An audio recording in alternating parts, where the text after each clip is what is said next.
and let's do it popcorn style. Whoever wants to grab it, and we'll see what folks have got to say. Peter said, this is quite a technical one.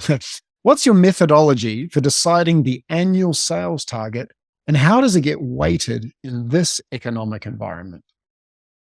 I'll take this one. It is so we've already we're literally in the process of reforecasting already. I will tell you this.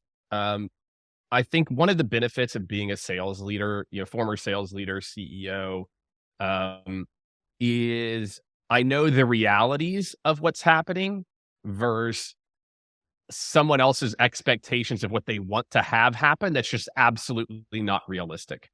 And so it's easier for me to say, okay, here's where we're at.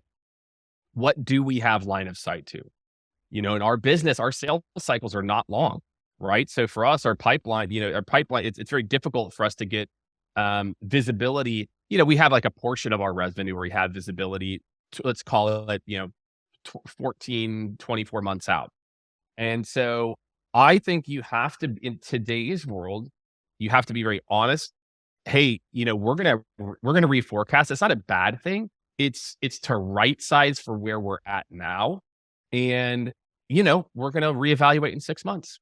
And so I can tell you from talking to a lot of other organizations, they're taking a much different approach and a more similar approach to what I just mentioned, to be more realistic and not just throw out numbers and figures because that's what a board wants them to.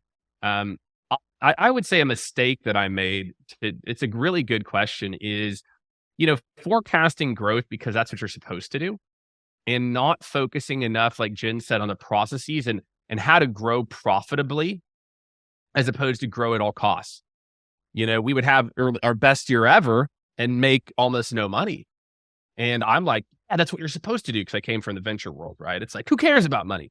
But as you're scaling your own business, you need to do that. So I just think it's like setting targets. What I've learned is I'm setting targets that are realistic, that we are actually scaling at the right rate, not just to scale because, like Jen said, like because we can generate top line with no bottom or negative bottom line. And now in today's climate, I just feel like you have to be very realistic about what's happening. And when things have a dramatic impact on the business, I don't think there's anything wrong with doing a reforecast mid-year.